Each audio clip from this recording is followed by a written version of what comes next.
Hey everyone, Cassie Scramlin here with Keller Williams Realty. I thought I'd jump on here this afternoon. I've had a lot of calls recently about what is the process of buying your new home.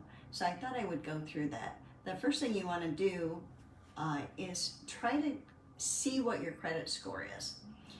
It is going to have a hit on your credit when a lender runs your credit. There's a lot of things to look for before that. If you're using Credit Karma or any of that, just know that's only going to give you 2 of the 3 scores. You can go to annualcreditreport.com once a year and you can get your free tri-merger, which is all 3 scores from the credit bureaus. That's going to be a good indication of where your credit score is.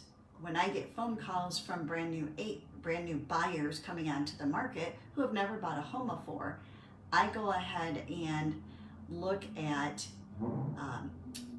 the possibility of what their credit could be. I ask them questions. What's your credit score? Well, it's this. Okay, do you know for sure what your other 2 scores are? Most of the time, you're going to remember 1 score, and there's nothing wrong with that. So if you go to annualcreditreport.com once a year for free, you can get your credit scores, all 3 of them. The next one is you need to be saving for a down payment. Where you get approved at is going to determine how much money you need. Now, there are down payment assistance programs out there through MSHDA. Rural Development has a 0 down payment program. That ties into what your credit score is, whether or not you're going to be approved for that. After you've done those 2 things, the first thing you're going to do is you're going to interview lenders. It is really important to talk to a lender. You're going to be working with them for a period of 45, 60 days. You've got to work with somebody that you're going to trust. Ask them specific questions when they run your credit, like what loan programs do I qualify for? And what is my down payment from that? Once they run your credit, they can estimate what the average interest rate is at that time. However, until you have an accepted offer on a property, they're not going to be able to rate lock you into an interest rate. So that's okay. It'll give us a good approximate payment and interest, principal and interest payment. Then we can take a look at property taxes when we zero in on a property. The key thing is to interview with realtors. You should be talking to at least a couple of them. We're all similar in as much as we report to a broker. We have the state of Michigan rules and regulations, code of ethics that we have to adhere to, but we're also individuals, so we act differently, we work differently. So make sure that when you're qualifying realtors, you're asking specific questions. The first one is, are you a full-time realtor? If you are wanting to, especially in this market where properties come on the market and sometimes they can be gone right away, you're going to want somebody that has full attention to that possibility of a property coming available during the day or when you're at work, so that they can get you notified right away that, hey, this property just came on the market, when would you like to see it? The second one is, how many years have you been a realtor? I've been a licensed realtor for 22 years now. There's several different shifts that I've seen in the market: foreclosure shift, seller's market shift, buyer's market shift. Usually it rotates. It's a cyclic industry. Right now we're in a seller's market. So you want somebody that has that experience in navigating if the market would shift.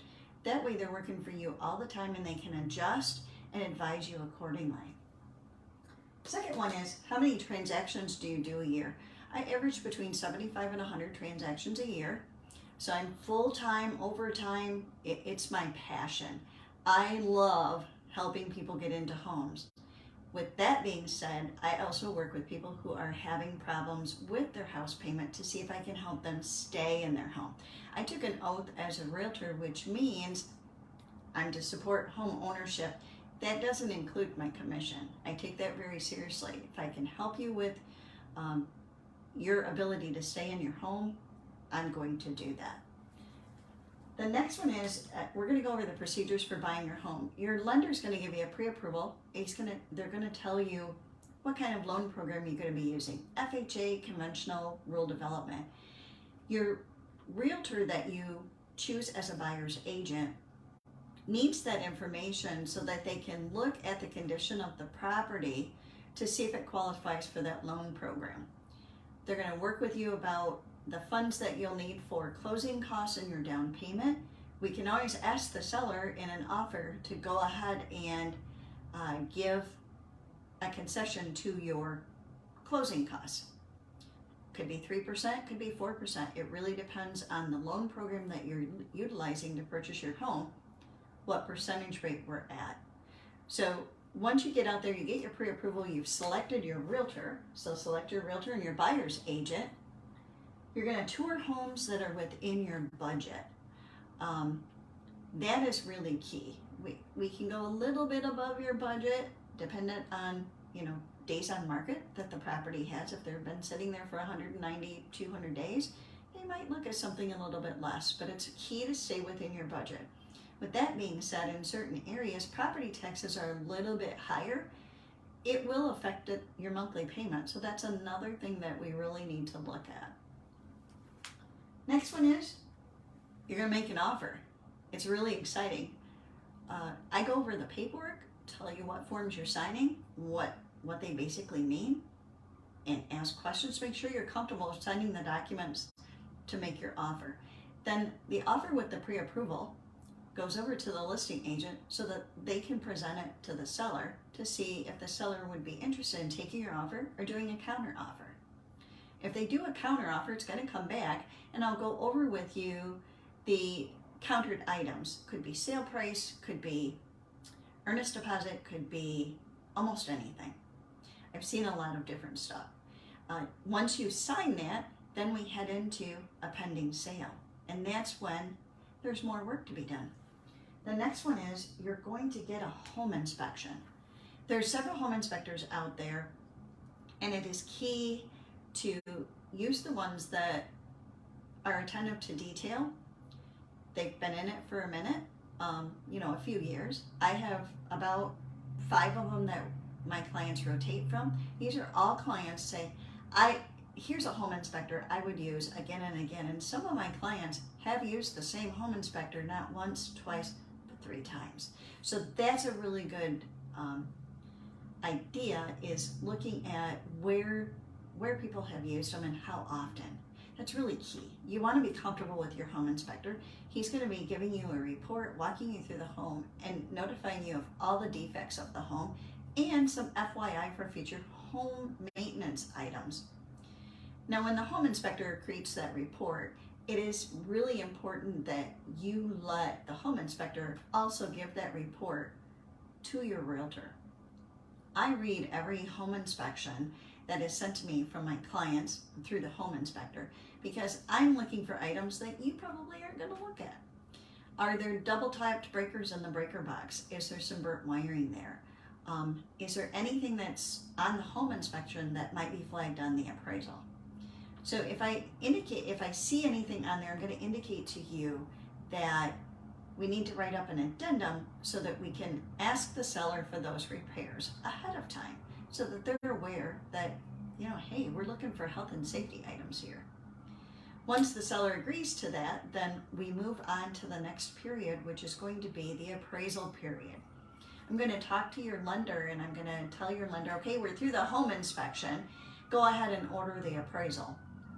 The appraiser is going to have a certain amount of time to schedule, do the report, and then come back. You're going to hear the sirens going by my office right downtown Battle Creek. Gotta love it. Anyway, the appraiser is going to call the listing agent, and my assistant does ask the listing agent to please let us know when the appraisal is scheduled. That way we know at what step of the process we're in. So the listing agent is going to call us and say, hey, the appraisal's Thursday at 4. We're going to be in touch with your lender to say, how many days does the appraiser have to turn the appraisal in? Then that's where we start our countdown clock. We go, let's say they say it's going to be a week. So after a week, we're reaching out and touching that lender to say, hey, do you have the appraisal back? Yes. Do we have any lender required repairs? Did he note anything that we need to ask the seller to repair? Did it appraise for what the purchase price says it does? That's all key things going into the final stages of getting to the closing table.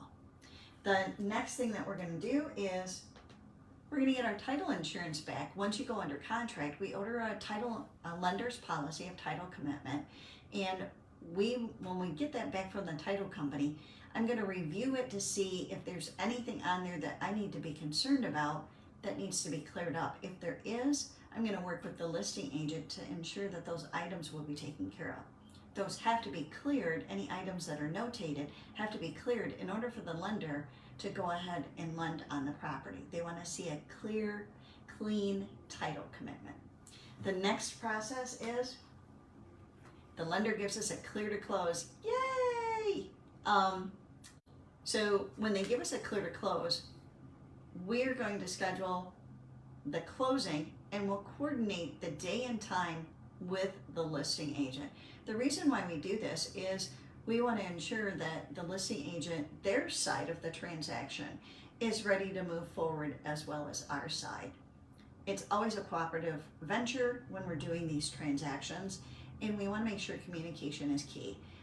Usually I reach out to you first saying, hey, we have a choice of Tuesday, Wednesday from this date or this date on this day. Which one's going to be best for you? Closings take about an hour to an hour and a half. They are performed from 9 to 5 only. The last appointment of the day is usually 4 o'clock. So we want to make sure that we give enough time for the two of you to sign the document. You get keys at closing unless we've negotiated different possession stipulations. Maybe the seller needs a couple of days after closing. But other than that, going to have you change the utilities over into your name right away. You're already going to have your homeowner's insurance in place because that'll be a lender requirement going into closing, that you have that policy ready to go. And then we're going to give you the keys. My job for you does not stop there. My job for you is to call you periodically and make sure you're still enjoying your home and that I am following up with you to make sure you're happy. Do you have any referrals for me? Because I would really appreciate it. And I will also put you on a market report that will also show you what the market is doing in your new neighborhood. That'll show growth of equity, and I'll be available for you throughout your whole time, your lifetime. I'm there for you. Whether it's, hey, I need a plumber. Oh, great, I got one. I need this. I got one. There'll be client events that I'll invite you to and everything like that. But buying a home is a really big deal. It's the most expensive financial decision you're going to make. So there's key things in place for you to make sure that you are getting a true commitment from your realtor, your lender, and you're buying the home of your dreams. If you have any questions, please be sure and reach me at 269-317-9857. See you guys later.